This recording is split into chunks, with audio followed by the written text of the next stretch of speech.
Hello friends, in this quick tutorial I'm gonna show how to delete a Facebook page. Before getting started, make sure to subscribe. How to 1 minute.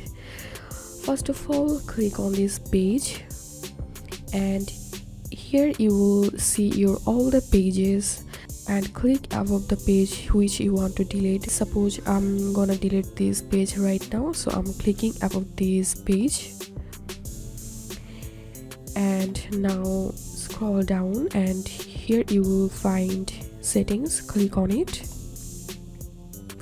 then scroll down to the bottom, then you will find this option, remove page, delete your page. Click on it